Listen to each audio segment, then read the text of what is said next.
And welcome to our live stream today. Hopefully you can all see us, by the way. And before I get in the intros, just give us a thumbs up. Let us know you can hear us, you can see us. Everything looks good from that standpoint. Great, I see the thumbs up coming in. I am David Awesome. Jones-Gilardi. I'm a developer, relations engineer, and Gen AI nerd. And I am joined today by Misbah Syed. Hello, Misbah. Hey, David, thank you so much. This is fun. So, yeah, my name is Misbah Syed. I've been building with Langflow for quite some time now, and also educating on the topic. So, yeah, excited for this session. Yeah, and I already saw a bunch of people like letting us. I love how everyone comes in. They're just like, "Hey, I'm from this place," or "I'm from this place," and I love how we have folks from everywhere. It feels like everywhere. So it's always cool to see that. Now, just a couple of housekeeping items, and then we're going to get right into our content, building out some AI agents today.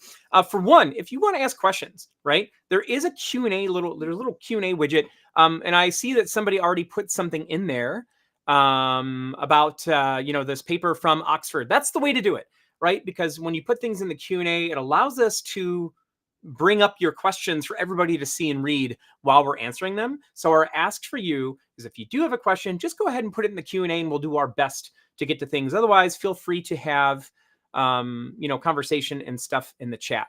And with that, I don't know, what do you think, Misbah? I think we can start getting into building some stuff, right? Yeah, let's do it. All And right. we've got many different examples, so I think that's awesome. So just starting out building agent in a minute to 5 minutes. So yeah, I think many different variations of that. So let's get started, David. All right, let's do it. And by the way, this question I'm just going to answer right out of the gate. Will you be sharing the recording after? 100% yes. You will get a follow-up email. You will get the recording in that email. And thank you for using the Q&A to answer or ask that question. All right, let me go ahead and share my screen here. And we're going to do that one. And then I'm going to pop over to Langflow.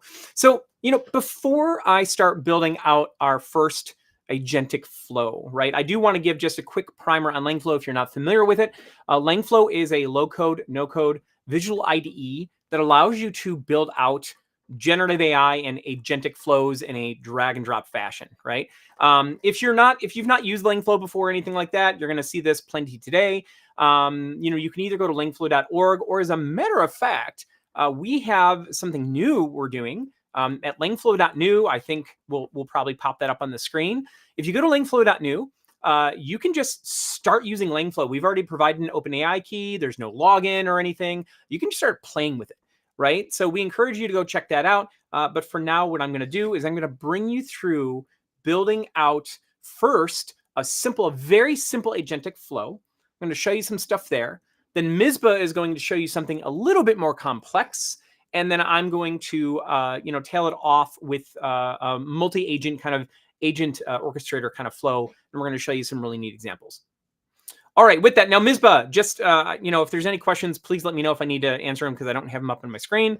I'm going to go ahead and start building some stuff. So once you've brought up Langflow, for those of you who haven't used it before, right? Whether you do a pip install Langflow locally, or if you're using DataStax Langflow, the hosted version, or however you're doing it, you'll come to an interface that looks something like this, and you'll see this new flow button. And once you do that, right, you'll see that there is some templates. There are these basic templates that are here right off the bat, right? This basic prompting, vector store RAG, and the simple agent. Now, simple agent is the one that I'm going to focus on here. But I also want to point out, especially for those of you who are really interested in agentic flows, you'll see there's this agents section down here, and there's all sorts of examples, right? I actually find the travel planning one. I think, Misbah, are you showing the market research or the research agent That's today? right.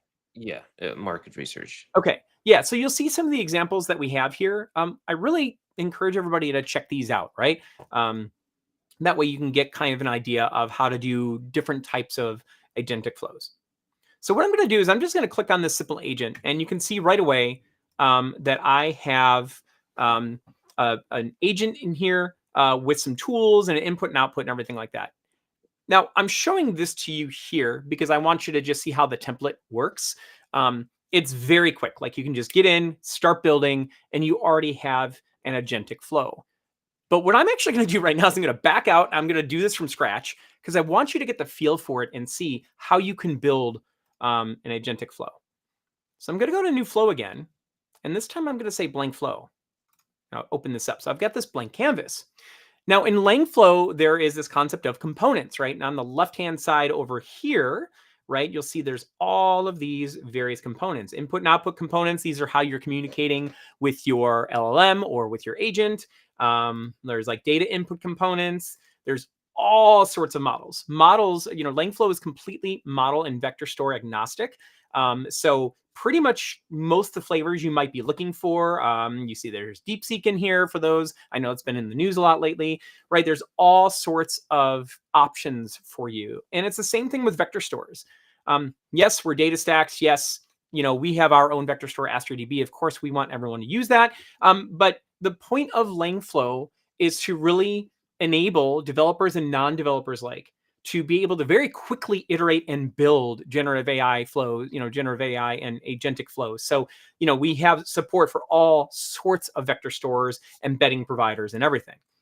Okay, so what I'm going to do is I'm just going to back out. Maybe real quick, David, Yeah. while you're talking about Langflow, so there are a few questions of differences between Langflow and some of the other tools available out there.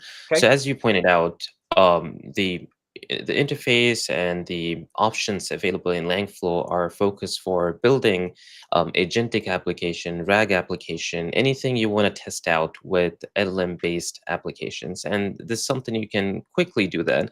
And you can start with basics, but then also you can build quite complex flows, be Yeah. it with agents or with LLM models. So all of that options are unique, I would say, to Langflow. If you are looking at very shallow level, or just you're looking at integration, maybe some of the other tools, they provide that. But then again, even with the integrations, something like the integration with Composio, it Yeah. gives you and it opens up the possibilities over there where you can bring in Google Sheet or any of your Gmails, calendars, any of those tools, and integrate with your agent flows, and now you have a powerful agent flow within Langflow. So hopefully that answers the question. I think there was also a question about a covering example of Google Sheet. I think, David, you're going to Mm. cover Composio. So there's Yes. one of the options is Google Sheet, so it's applicable for that as well. So yeah, just want to point it out. Yeah, no, and it's a great question. So what's going to happen is when after Misbah shows you the more advanced agentic flow he's going to look at, I'm going to bring it one that does in fact use Composio. It's something I've been working on lately. It doesn't use Google Sheets, but it uses Google Docs, right? And it's actually pretty much the same interface. We can talk about that when we get to that flow for sure. Because yeah, I love Composio. It's actually a really cool service, but we're going to get there. Are we good question wise for the moment? Yeah, I think we're Okay, good. excellent. So here's what I want to do. First thing, I'm going to drag in a chat input and an output. This is going to be the way that I'm going to communicate with my agent, right? And you'll see how that works in a moment. Now you notice that one of the options here is agents. So I can just drag an agent over. And then within an agent, you'll see that there are a set of model providers, right? There are some main ones here, things like OpenAI and Anthropic and Grok and stuff. And there's also custom. I'm gonna do something fun with this once we set it up and get it working to show you how the custom works. It's super easy, right? Now, all right, just to get started, I'm gonna take my chat input, I'm gonna wire it up to the input of my agent, and then I'm gonna take the agent's response, I'm gonna wire it up to the chat output. Now, a little bit about agents themselves and how they work. So let's see some thumbs up and things like that, or hearts or whatever, if you've already used a large language model. I have a feeling we're going to see plenty of those because at this point, we're 2 years in, most folks have experimented with ChatGPT or Anthropic or something like that. Now, what's different about an agent is where LLMs are trained on a certain set of knowledge, right? They have a certain, they have knowledge within them. They don't really have the ability to go out externally and get external knowledge or take agency and be able to, like, say, scrape the web or use other tools or something. And that's really where the agentic part comes into play. So when we're talking about this agent, what we're really doing is there's logic that now encapsulates the model. right? So there's planning and reasoning, there's short and long-term memory, there's the ability to work with tools, right?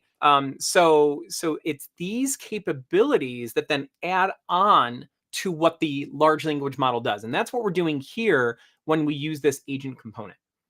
Now, for this example here, I'm just going to stick for now with the default OpenAI's GPT-4o Mini. I do need a key, right? So I'm going to choose my OpenAI key. Now, where did this come from? Langflow has this nice feature for globals, so I can add any kind of like global variable. I can do a credential variable like I'm doing here. For any of the public-facing providers like OpenAI or something, you generally need to go get some kind of key. That's what I'm putting in there so I can authenticate. In a moment, once we get this working, I'm going to switch that to using Ollama where we don't need to do that.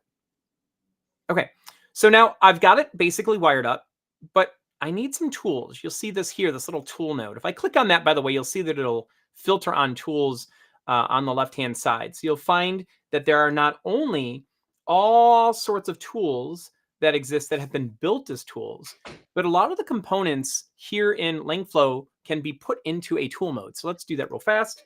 So in this example, what I want to do is I want to bring in the URL component, and then I can click on it and I can put this in tool mode. And what's super cool about this is that it allows me to just wire up the tool to the tool. See those nodes? They just wire up. And now this agent has access to a URL tool that can actually go out in the internet and pull data from external sites. But there's a real key piece to this, right? How does the agent know what this does? And you'll see this little edit tools button here. If I click that, it's the name and the description. So this is a really important part of setting up tools. Now, for the tools that we provide here in Langflow, we're doing this for you. You could create a custom tool, right? Or you can actually, and we'll show this later, you could have another agent as a tool. And when you were setting those things up, you're going to definitely want to set the name and the description, because it's those two things that the agent LLM used to understand what this tool is, right? But these have already been set for us by default. Okay, great. And then the other one I want for this case is a calculator. Now, by the way, for those of you who are looking at the simple agent template, this might look familiar because it's exactly what that is doing. But I just wanted to build it out so you could see how you build these out, right? And then it's the same thing here. Notice that for my calculator, when I put it in that tool mode, I can go to edit tools. It's got a name. It has a description. Again, this information is what that agent LLM is going to use to figure out what tools do what. All right, great. So we have a basic agent. Let's ask it something or tell it something. In this case, I'm going to say convert 200 USD to the Indian rupee, right, to INR. Now let's see what it does. Now notice right out of the gate, what did it do? Did you see that URL fetch content? It actually went out and got the latest exchange rates. And you can see these exchange rates all here, right? And then it was able to, that is the actual correct value, it was able to correctly calculate that the conversion right now, right, 200 USD is approximately 17,366 INR. Now let's see what would have happened if I did not have that tool, right? So I'm going to do the same thing, but I'm going to delete the session because I don't want it to, remember the agents have memory. So if I leave that in there, it's going to know that. So I'm deleting that on purpose. I'm going to ask it or say the same thing. Now watch what it does. That's not quite right. Why? Because it used the data that the LLM had that it was trained with, right? It did not have the ability to take agency to go out into the web or, scrape a URL or something like that. So it is this ability here that we're seeing to be able to hook up tools like this, and again, give them those descriptions that now our agent LLM can use to go and get the correct answer. Okay, Misbah, how are we doing on questions for the moment? Yeah, so a couple of questions. One is about the API usage, David. So if you want to cover now or later, basically, if someone were to make a flow, how do we integrate with API? There was also a request maybe to zoom in a little bit on the flows, just so that the font size looks a little bigger. Got you. Okay.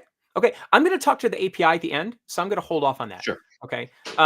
Okay. So then what I'm going to do then is I'm going to modify this. So one question that we get all of the time be very curious to see if some of you are interested in this as well. Is I get a lot of folks saying, well, I don't want to use OpenAI, or I don't want to use Anthropic or something. I don't want to send my data, my business domain data or anything to those providers, or I don't want to have to pay for the tokens. How can I execute against models locally, right? And that is where a service called Ollama comes into play. So if you go to ollama.com, right? If I'd love to see some thumbs ups and stuff if you've used Ollama, if you're familiar with this. I love these guys. It is so simple to use. You download it takes like 5 minutes to install. You get a little service that installs locally. And then I can go to the models page. In this case, if I'm using an agentic flow, I want to say tools. It is very important that you use models that have tool support. The one I'm just about to use is Qwen 2.5. This is Alibaba's. And then all you do is you run this command. So once you've installed Ollama, you just run this command locally, and it will install this for you. So what does this do for you, which is super cool, is what I'm going to do now is I'm going to expand this. I'm going to, here, I know you're asking me to zoom out or zoom in, and then I'm like zooming out on you. All right. So I'm going to say custom. Notice what I did there. Instead of choosing one of the providers, I said custom. And you see I now have this language model node. If I click on this, it'll expose all those language models, right? The one I want is Ollama. So I can just bring this guy over. Now, this is presupposing that I have Ollama locally installed, which I do. Like I said, it takes like 5 minutes. I'm just going to hook these language model nodes up like that. Okay, I'm not quite done though, because what I need to do is I need to refresh my model list. So this is my local Ollama. This is the default, right? This localhost in this port 11.434. Once I have that, once I have it running locally, and a refresh, you can see I have a list of models. But remember a moment ago, I said tools, models that support tools. Tool calling is really important. So there's a little option here. It says tool model enable. I'm going to click that on. It will automatically filter on those models that in fact support tool calling. Right now, I have these 4 installed locally, so I'm going to pick Qwen 2.5. And then the cool thing is that's it, right? So if I come back in here, I'm going to ask the same question. Or that's really a statement, isn't it? But now instead of using OpenAI's GPT-4o Mini, it's going to use Alibaba's Qwen 2.5 on my local machine. So something to keep in mind when you're using models locally is that they are reliant on your local hardware. My laptop, it's a nice MacBook, but it doesn't have any specialized GPU hardware. This is, so it's not like my personal computer that has like, a monster NVIDIA card or something. So it might take longer. And one thing that I really, kind of suggest, you'll see this when you look at these models. A lot of them have different size parameters and things like that, like 7 billion, 4.7 gigabytes. For my particular MacBook, this is a pretty good size, right? This is actually the default. But when you start getting bigger, these models locally, depending on your hardware, may take a moment to run, right? So just something to keep in mind when you're doing that. But the option is here, right? Now here, check out what happened here. Let's see what it did. We can see that the Qwen model is actually going and looking at some exchange. Oh, we got exchange rates and things like that, right? We can see it's doing a conversion and things. Sometimes I've found when using some of these smaller models, you have to give them a little bit more prompting. And I can just ask it. So what was the what While was we were the typing that out, there is a question about enterprise security and controls. I think you pointed out to some extent that if someone has a setup which is local models and calling it locally, and if it is within your server or server rack and you're calling it all inside of that environment, hopefully that covers the use case. So there are people who are using on their local machines or using that enterprise setting. And if you do have a use case which is for enterprise and would like for us to help you out with the design, do reach us out, especially on Discord servers. So we'll appreciate. But there are different options available, and people are using in different settings where you can just use local models. Yeah, there's that. And there's also support for Amazon Bedrock, for Azure, OpenAI, and such, which are more secure platforms. So there are options there from that standpoint as well. Yeah.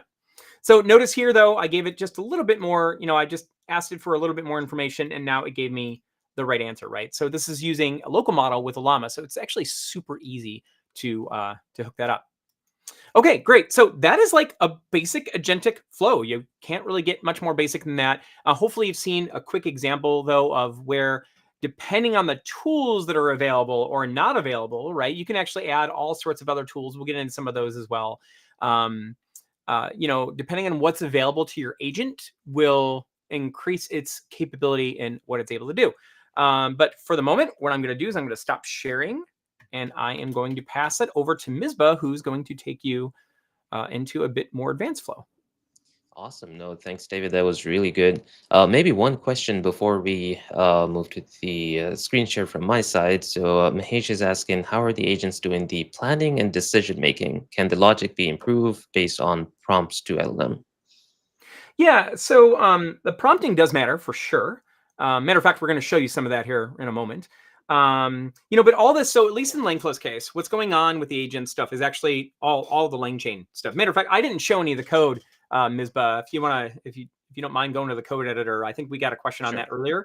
But yeah, this is based on how LangChain is handling agents, right? So if you want to dig a little bit deeper, I suggest going and taking a look at the LangChain documentation on how that's working. But yeah, as I mentioned earlier, it does encapsulate the LLM within agent orchestration code that has the memory management piece, that has the reasoning and planning and stuff like that built in.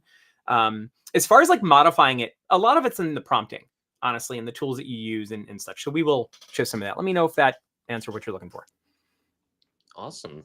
So yeah, kind of building on the example that David showed, I'm gonna quickly talk about the market research example. So this is a template available in Langflow.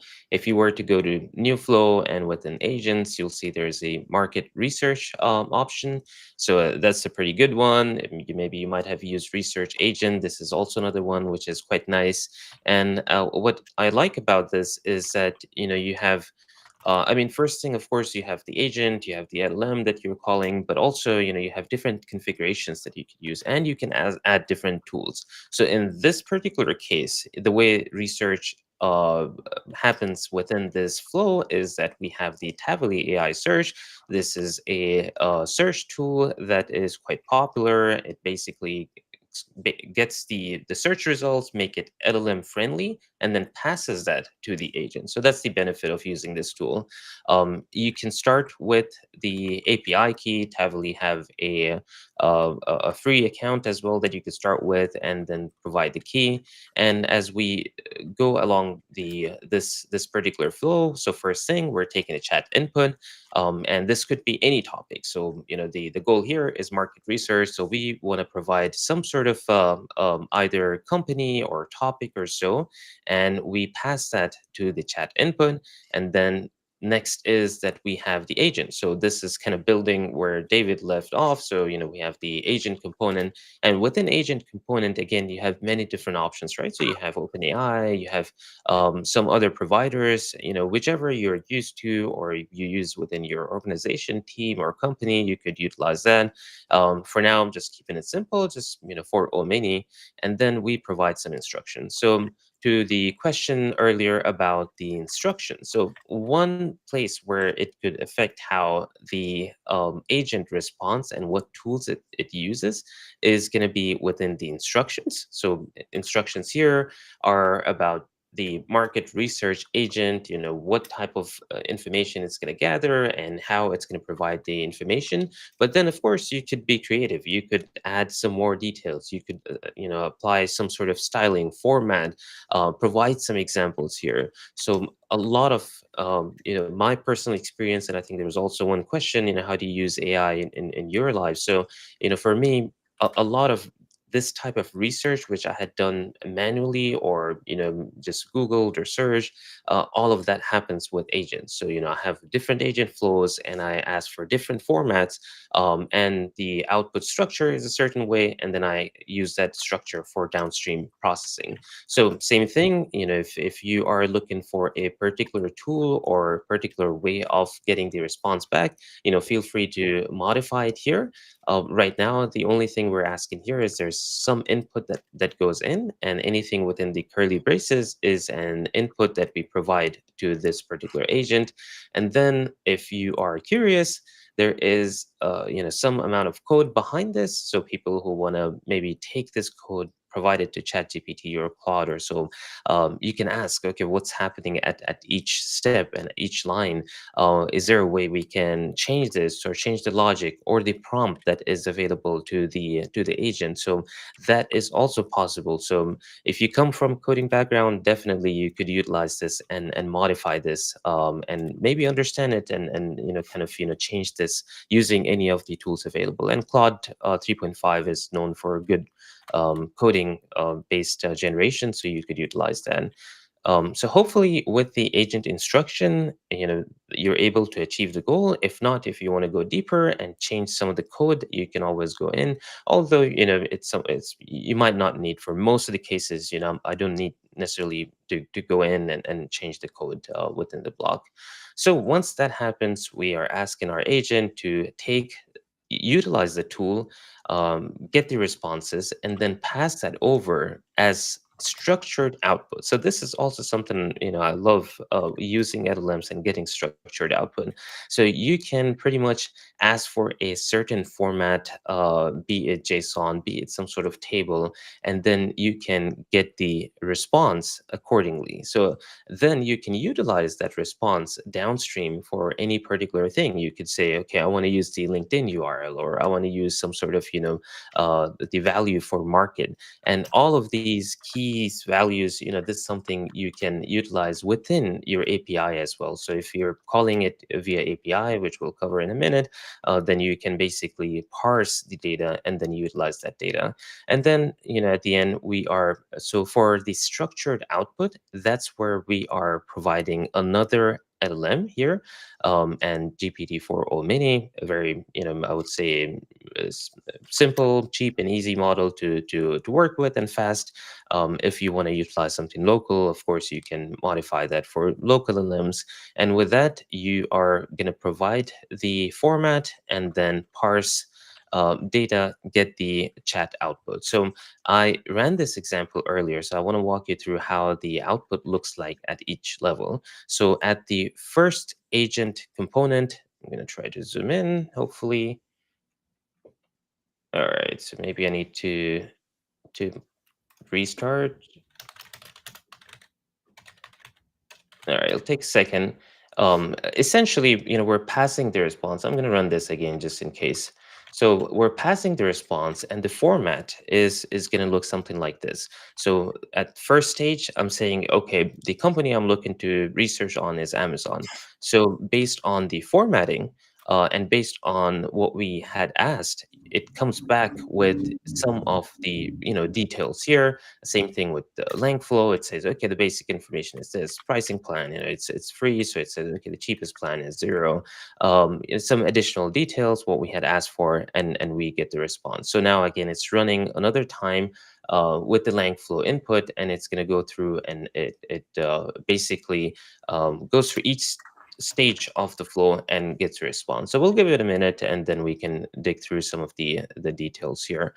While that is happening, while that's building, maybe quickly just to talk about the API. So API, you can call any of the flows, and especially if you're running your flow on Astra data stacks, you can essentially go to the section API. Okay, it seems like there's some error building this flow right now, but the API section, essentially you can take the curl command, either provide this to a tool like Postman or Insomnia or so, and then it will auto populate for you. Or if you know what each of these, let's say, the commands or lines mean, you can of course provide the URL and the authorization and what type of data we have to provide.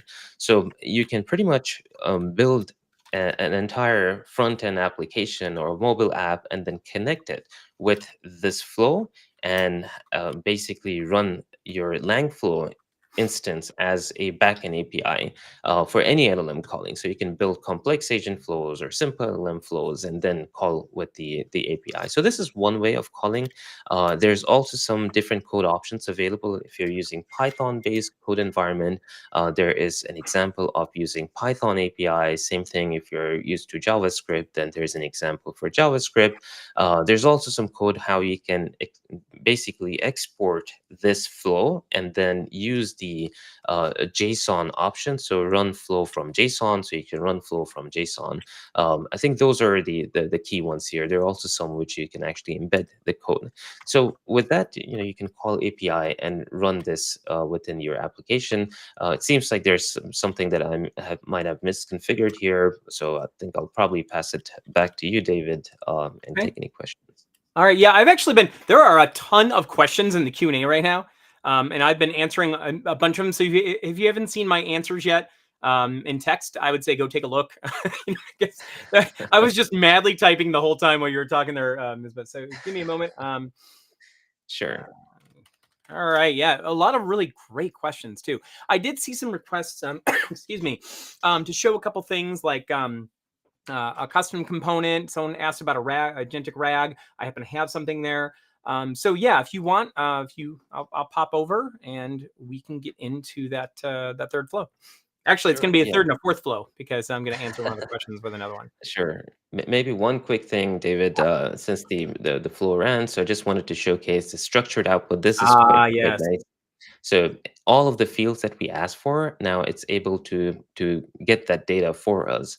And once we have that, we can parse it and then we can pass that to our next step. So this is where the parsing is happening, and then the formatting, and then we pass it over to the next step. So definitely, if you haven't tried structured output or parsing and kind of utilizing some of the LLM capabilities of how to get structured output, highly recommend it to try that. All right, David, this time I'll pass it back to you. Are you gonna let me do it, huh? No, I'm kidding. All right, here. As a matter of fact, can you, if you don't mind, Misbah, there is a question here regarding using Docker in Langflow by Jaren S. I was just about to get the Langflow Discord. I think that question would be best answered in the Discord and help. Would you mind getting that link and popping that in there? Sure, I'll drop the link. All righty, so let me go ahead and share my screen again and pop back over to my Langflow. All right, so we saw the simple agentic flow, then we saw something a little bit more complex. And now what I'm going to do is I'm going to show you something that is using a multi-agent kind of like child-parent relationship. So, up until this point, you've seen just a single agent. You've seen sequential agent where I have one agent, feeding into another agent and so on and so forth. Now, something I mentioned earlier is that you can also make agents tools of other agents, right? So why don't we go ahead and take a look at this? So just to give a little context to what this flow is doing, both Misbah and I are content creators, so I create lots of YouTube videos and stuff. And for anybody who does that, the bane of my existence after you go through all of the effort of creating a video is creating the video description, especially getting out things like chapter time codes and stuff. It's very time consuming. So I built a flow that actually helps generate these for me.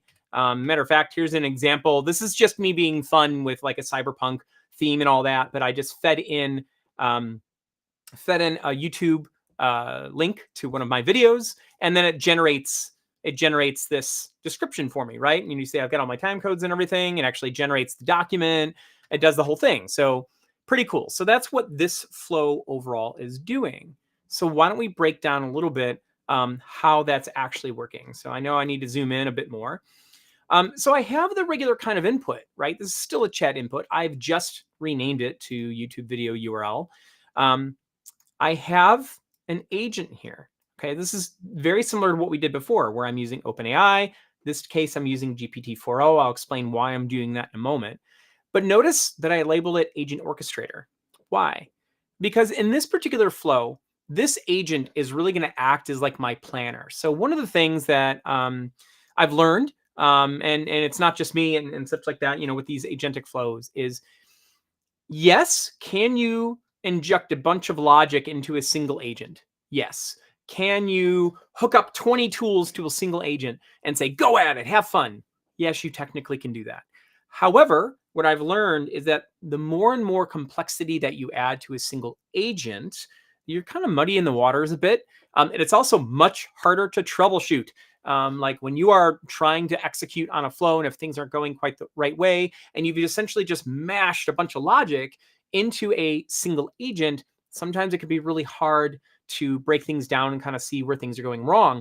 So I've learned that it's better to be modular with your design. So what I'm getting at here is in this one, this agent, I'll bring this prompt back up. By the way, this gets back to that prompt question, right? You'll notice that there's a lot more going on in this particular prompt. In this case, I'm kind of giving it, I'm telling it what it is, what it's doing, right? It's a professional content creator. It's responsible for creating these video descriptions and such. But there's something that I need it to do in order to do that well, which is to pull those time codes out, right? So you'll see here that I have another agent, right? Now, if I pull an agent, I'm just going to pull an agent out here. You'll see that that's the regular agent operation, but it also has tool mode. I can just click this as tool mode and make it a tool. So let's check out what we've done here. So this agent is specializing in creating my transcripts and actually pulling the time codes. The time codes are the super important part, right? So I'm telling it, hey, I want a certain format, and that's it. Super simple, super to the point, very succinct, right? Also, the description. Remember I mentioned that you want a good name and a description so the calling agent knows what to do with this thing, right? So I'm telling it, it's a YouTube transcript agent. This is its one job, and it is a tool that retrieves YouTube transcripts and time codes. And you see here, I've set the chunk size and stuff. Now, this gets into somebody else's question. I don't remember the name, but the question was like, oh, okay. So when you are using like a tool, does it use the response as like a prompt? And what'll actually happen here is if my parent agent decides that it needs a transcript for a particular part of the conversation, it will probably, it should, given the instructions I've given it, it'll send it off to this agent that will use this YouTube transcripts tool. And by the way, I should note that there's all these bundles here. We talked about Composio a moment ago. There's actually a whole set of using YouTube, the YouTube API. You can actually generate a key for your YouTube videos. LangChain implemented a bunch of YouTube interfaces and that kind of deal. And so from my standpoint, this was wonderful because it made it super easy for me to just hook this tool up. The output of this will go as an input. Right? It's actually going to, so if you were to look at what's happening at the agent level underneath the hood, and I should point out, I'm not going to show it today. I mean, I'm just going to quickly bring it up. There are tools like Langsmith, for example. You can very quickly hook up Langsmith to Langflow with one environment variable, I believe, and even things like Langfuse and such like that will give you this way to like introspect what's going on in your flows. Super, super useful stuff. So yes, we have stuff that happens in the playground that you can see and everything. But if you really want to get down into like the observability tracing level, I really suggest checking out some of those tools. But yeah, what you'll see is in a case like this, when this agent calls the transcription tool, then depending on how I told it, right, I gave it the instructions, it'll actually give data. It'll break down my transcript into timestamps with text, and that will be an input to this tool. And it's going to be what it uses to determine, the information. But again, right here, this one agent is solely responsible for transcripts. So this way, if something goes wrong there, I can troubleshoot that, right? I can break it up and be more modular. And then I have the regular URL tool that hasn't really changed. Now, in this case, once I get, do I have one in here? I think I already do. No, here, while we're talking, yeah. Okay, let me do this real quick. While we're talking, I'm just going to very quickly run that. Okay, that way it'll start filling some stuff out. So the other part of what this particular flow does is, once it creates that description, I want it to create me a Google Doc with that. Why? Because in our particular process, I'm working with other people and other team members, right? Misbah earlier mentioned Composio. So this is, I really love, so Composio is a service, it's we're friends with them kind of thing. They have created a service that provides all sorts of applications that is built specifically for tool use, right? So this is meant for agentic flows. You can see all sorts of examples. All the Google stuff is covered. I know somebody asked about Google Sheets. I've done some Google Docs and Drive. I haven't really done any Sheets or anything. There are all sorts of really cool tools in here. You can sign up super fast. I think I'm still on their free tier. I don't think I've paid a cent yet. And I've used it a good amount. But what you do is once you've created an account, you get your key, and now you have access to all of these different apps that then you'll see. Some of these, like the Google document one, essentially allows you to get documents, get their contents, update documents, and create documents. Some of the other ones, though, like the Gmail one, is super, like I swear there's 200 different actions you could take, right? So you could completely control, say, your Gmail with an agent, right? And this is another case where I'm using an agent that is specifically focused on creating those documents. So again, separating out some of the logic, making it a bit more modular. And again, this helps when you're trying to especially troubleshoot things, but it also helps conceptually like understand like what's going on. Okay. I think by now, yeah, it should have run. So if I come into my playground, you can see I've got, this output. It gave me my description. It gave me my time codes, right? I can obviously go check those. And if you were to look and inspect the output, you can actually see what's going on throughout these components. Okay, so let's see. I know there were a couple questions that came up. One person did, in fact, ask about Agentic RAG. I'm going to show that to you here in just a moment. The other one was on custom components and how you might bring those in. So I would always suggest, by the way, take a look at the bundles. Take a look at the tools that are in here. Take a look at some of the other input components and such like that. You'll find that many of them have this tool mode. You can just expose them as tools. But sometimes you might need to do something that's not here. You want to build something yourself. So what's cool is any custom component can also be made a tool, right? Someone asked, well, how do you build these? So any one of the components, even though this starts out low code, no code, you can just go to the code, right? I've actually found that if I grab the code here as a template and I use something like Cursor, or if I'm using like GitHub, I just all of a sudden blanked Misbah on the name of Copilot. thank you, Copilot. I just totally blanked. Yeah, like Copilot or something like that, or even ChatGPT. I have found that they do a really nice job. If I use this as a template and I say, I want to do such and such logic, use this as a template, create me a custom component, it's usually pretty darn close as a one shot. And then I can take that code, I can literally just paste it in here, go into tool mode and, do whatever, right? I've seen some people create some really interesting custom components. So there is that capability here that you can create whatever components you want if you're familiar with Python. Okay. Misbah, before I move to the Agentic RAG thing real quick, are there any questions that we should address? I think there is a question about the all of the flows, if those could be available as template. I was just typing out that the market research and basic agent flow are available as templates. Pretty much, I think most of what we covered, except for the last one. So Yeah. David will have to find out how that could be provided as a template, if possible.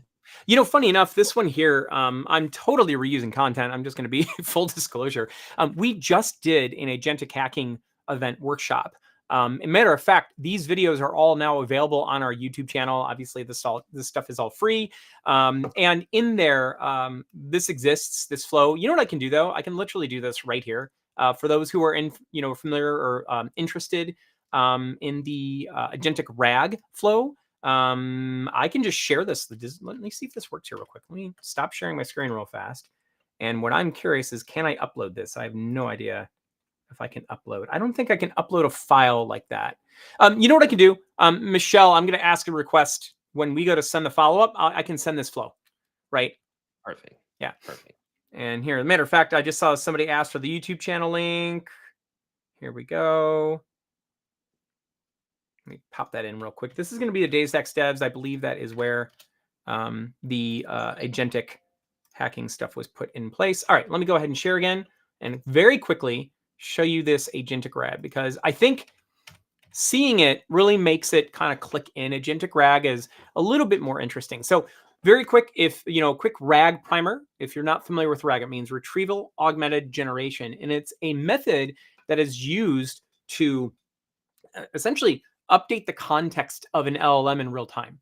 Because what happens, the LLMs, large language models, have the knowledge they're trained on, right? But unless you have tool use or an agent or something like that, or maybe let's say you have domain knowledge, business domain knowledge that the LLMs don't have, there's going to be some information that they're missing, right? In this particular example, what we did is we built an agentic RAG setup that uses a huge data set that we got from LinkedIn. Is a LinkedIn job posting data set, right? I think, I had run this earlier. Let me run this actually while we're talking. Let's see. Yeah. I'll just do this real fast so you can see the data. All right. So what this will, where did I, I see. I need to refresh that for some reason. Hook that up real fast. There we go. That probably helps. And go boop. Much better. And yay. Okay, good. All right, there we go. All right, so let me do that again. There we go. Okay, good. Great. Yeah, it's going through. So similar to what we've seen in our agentic flow so far, right? Very similar that I, again, have like a parent agent here. Now this one's a little simpler, right? But what we've done with this one, because again, this one's just responsible for kind of like the planning and resource management, right? So it's got a set of tools, URL and calculator, just like before. But just like we saw, it has an agent as a tool. This agent is what? It is specialized in looking up LinkedIn job postings. So again, that modular design, making it, very focused on being good at a particular job, right? And then what we're going to do here is when the user asks some question, I, in this case, asked, find me the top 5 software engineer jobs available in Chicago and provide the company websites. Oops. So I'm going to pull that back out. Now what it's going to do, it's going to feed that here. In this case, I'm using the Astra DB component. It's one of the vector stores, right?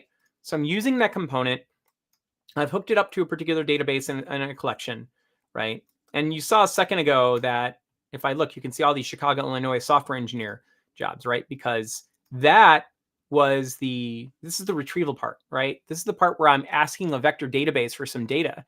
The rest of this is me just massaging the data. One of the really cool things you can do is, when you're like storing the data, you store metadata with it, and that allows you to pull out all these fields. So if you take a look at the results, you can see I have job title, company, max salary, so on. And this is the metadata that goes along with my vector results. And then I can use that to put together, you can see now for every one of these, right? I've got all this nice structured data that goes into my agent. And now if we take a look, cool. So when I asked it to find me the top 5 software engineer jobs available in Chicago, provide the company websites. Well, look at what it did here. Not only did it provide the information, the ones I was looking for, but, and this is the part that I think that is super cool, right? It gave me that LinkedIn job URL. Now I'm not logged out. Oh, that's right. I got to sign in to actually see him. I'm in a incognito mode. But you'll see also went and got, no, that one's not quite right, actually. That's where, by the way, with your agentic flows, you should always have a human in the loop. You can see, you can see this one went off and got the, use the URL component most likely to kind of find those, right? You can kind of see what it's doing as you open it up. So this is a case where this information that it's getting, it didn't just get this from the web, it got this from the LinkedIn job postings, right? That's where it got this kind of information from. So that's just a basic example of using agentic RAG, right? I know it's easier if you have the flow. Like I said, I think we can put those. I'm happy to include the flow in the follow-up email. And then finally, someone was asking about the API. I kind of glossed over that. Let me go back over real quick to the one that we were looking at before, because of the one that I have ready for you. So if you go to any flow, you'll see this API up here in the corner. If you click on that, at its base, Langflow provides an endpoint for every single flow that you have, right? So this is automatic. There's nothing you need to do. It's already here. You'll see that we also generate Python. We generate JavaScript for you and such that you can use as like boilerplate. but it is specific to your particular flow, right? So if you have an endpoint name or things, or if you've got tweaks that you've put in, those will be in here. And it shows you how to do this. Now, again, talking about using things like GitHub Copilot or Cursor or ChatGPT, one thing that I've been super impressed about that a lot of the code-based models, the ones in those tools use, I can literally come in here, copy this, and I've enjoyed doing this. And this is Cursor. I don't know if you're familiar with Cursor, but I've been using Cursor a lot lately. I could literally come in here and say, hey, I'm going to give you this as a template. Let's implement it, right? But right here, notice this URL that's going to my local flow. Here's my flow ID, right? I don't have any tweaks here, but this is the basic interface, right? I'm going to pass in a message. That's me passing in like the YouTube video or the what I'm saying to the bot or whatever. It constructs my URL, gives it the input, and then I get this output, right? So I'm literally getting the response right here from the bot. So when I'm like looking at this application, I'm having a conversation or whatever, that's just me interacting with it through the API, right? So again, I find that that is one of those areas that you can come in here. You could just do things with curl if you want, but if you're doing things in code, I've actually found it to be very effective to come grab the generated code and then pop that into one of the providers and say, hey, I want to use this. I want to implement that. I want to implement this here in my code in this portion or something like that. And they're very good generally at doing that. All right. So Misbah, I just said a lot of stuff. How are we doing on questions?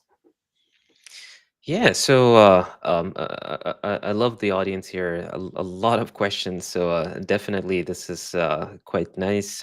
Been answering through a few of those. Let me see if I can add I'm putting you myself back back up on to the screen. stage. Ah, perfect. So a couple of questions around deployment to production or some other way of deployment. So um, I mean, what I can think of, David, is of course the docs.